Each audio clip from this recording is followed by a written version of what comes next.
Welcome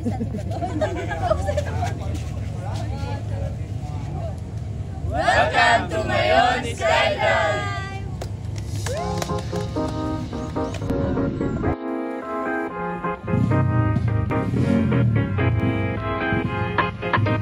Thank you po.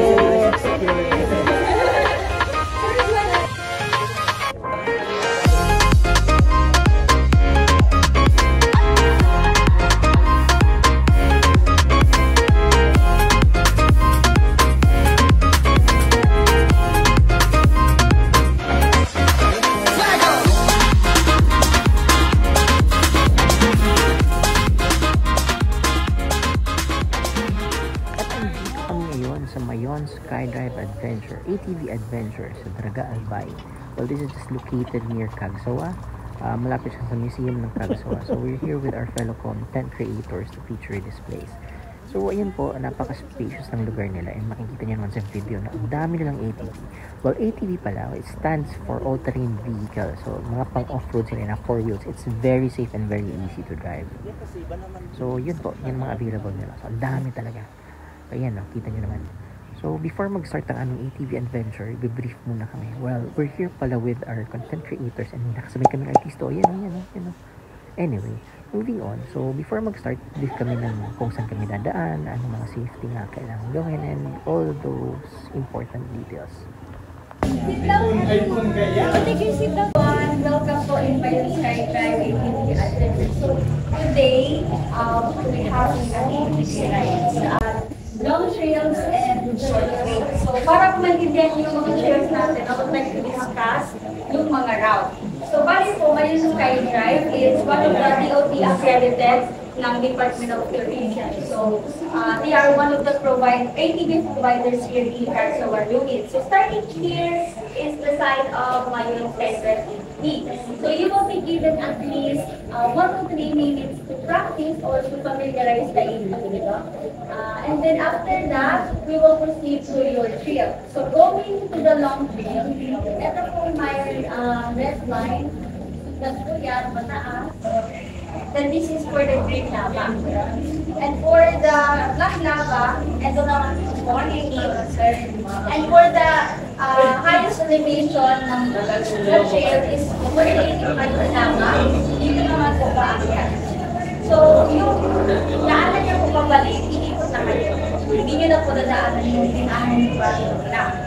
So, pagdating naman po sa 2018 Mayon Lava, you will see the relics of 2018 Mayon volcanic eruption.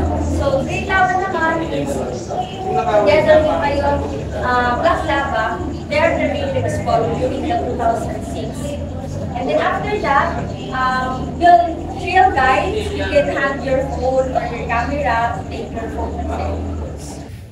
So yun nga, bago mag-start, nag-fill up kami ng forms, just formalities lang. And yun, if you're a kid, dito, sa height na yan, free ka, pero back ride ka lang.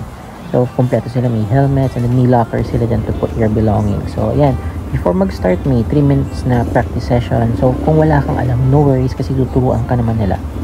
Tuturuan ka nila kung paano start, paano galawin, paano mag-forward, mag-reverse. Oh, by the way, may reverse nga pala to. So, anyway, meron silang area dyan kung saan pwede kang mag-practice muna. Ilang ikot din dito sa area na yan. So, ikot-ikot ka lang para makuha mo yung feel yung yung ATV, mag-feel mo yung lakas niya, yung pag-steer, and yun na.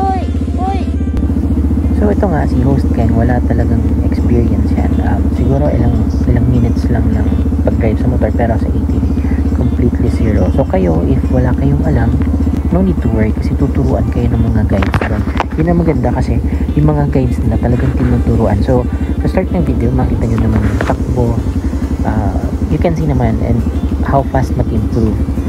Anyway, so yun nga po. So, syempre, yung iba takot talaga. Takot mag-drive kasi first time makahawak ng vehicle.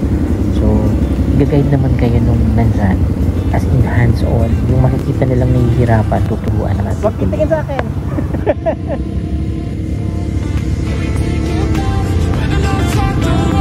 So tara, samahan nyo kami sa aming ATV adventure.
Wait lang, wait lang. Ligo muna doon. Ligo muna doon. Ligo muna dito sa akin. Okay ba? Okay lang.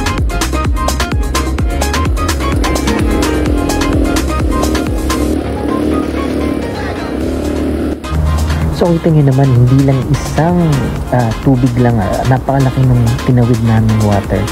So ito yung isa sa mga pinakamasayang experience kung dadaan ko talaga sa tubig na naka-ATV.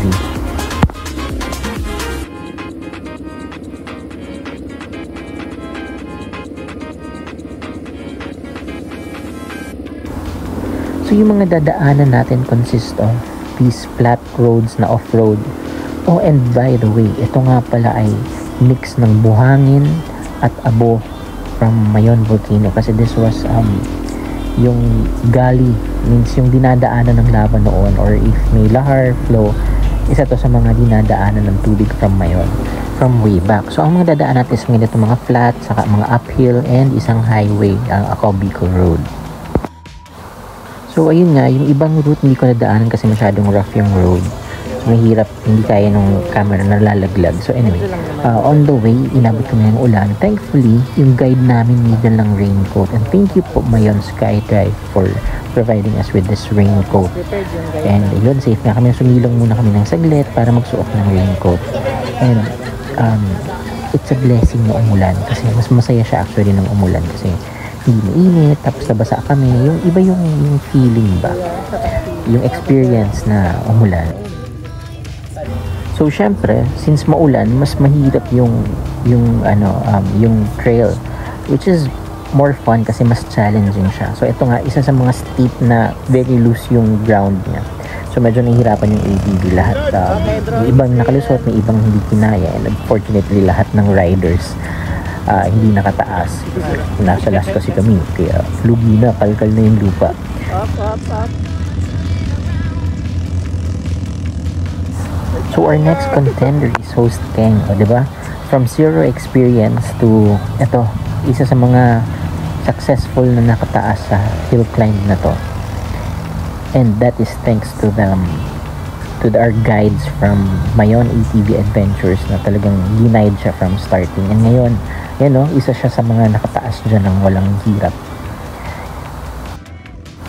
Kaya salamat sa mga guide namin from Mayon SkyDrive ATV Adventures. Napakagaling.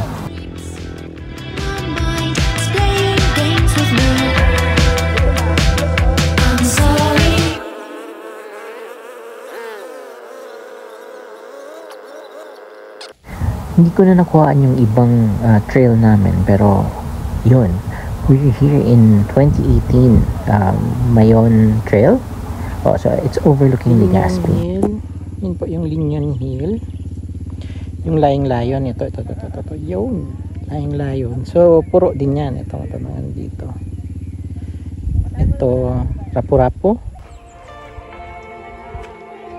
Sayang, tatlobado si Mayon.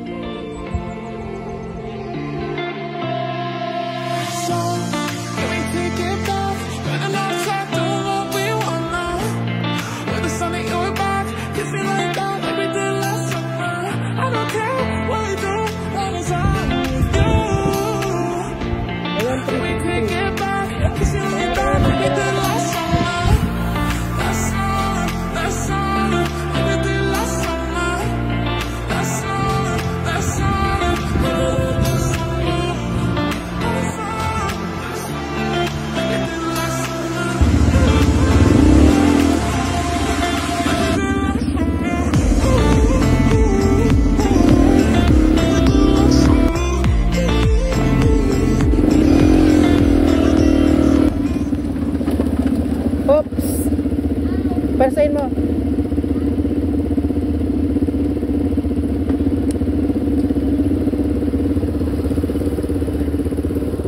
Baka na, babe, baka na. Okay na. Yeah.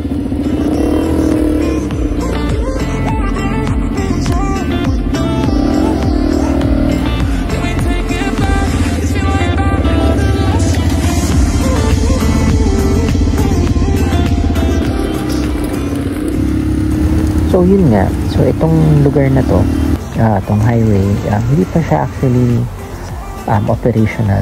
So nasira siya pero hindi talaga siya functional pa na maraming dumadaan na traffic like mga sasakyan. Meron dumadaan yung mga taga dyan lang, a few motorbikes and a few cars siguro, but very rare ang cars. So yung mga taga dyan lang talaga for now, kasi it's supposed to bypass Legazpi City. So ito yung time na may enjoy mo lang yung wind sa mukha mo. So naka-raincoat coat pa kami kasi inabot kami ng ulan. So anyway, yan. So ito lang yung time na may enjoy mo lang yung cruising sa highway. Pababa na kami pala nito.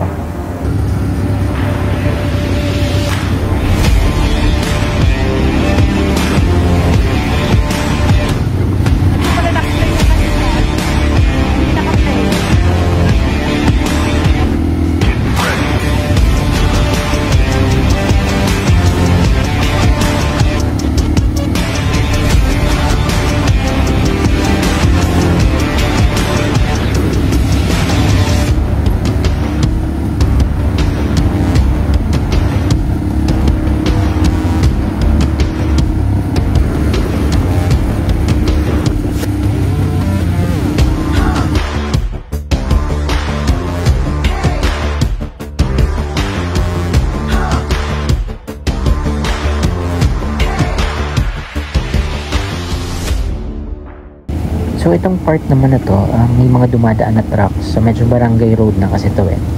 So may mga quarrying trucks, so kailangan magbigayan kasi very steep yung dadaanan mo dito sa mga spillway na to kasi medyo mababa siya. So dinaanan natin kanina papunta na parang river siya. So kakatapos lang ng ulan, so maraming water. So sabi ko nga, isa to sa mga pinaka-best part kasi yung nababasa ka, tapos yung tumatalsik na tubig, and yung may mga bato, yan.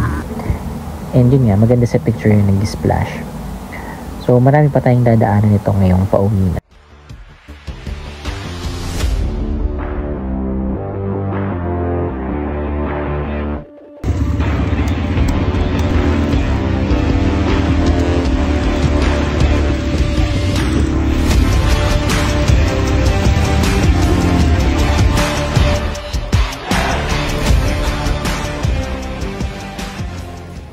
So after ng ATV ride, meron silang feature na yung photographer, tapos immediately uploaded na yan sa kanilang system and pwedeng i-print out for I think it's 220 pesos. You can get shots like this yung sa river crossing, and panalo siya syempre. Pag kumuha ka mo kung ano ibang photos ata, parang ganun, something like that. So ayan, print agad, so makuha nyo as souvenirs for your ATV adventure. So it's a wrap for our ATV video. Sunod po namin is yung zipline and yung skywheel. So thank you Mayon Skydrive ATV Adventures for this experience. The best po. Kung hanap kayo sa kanila na, promise hindi kayo magsisisi.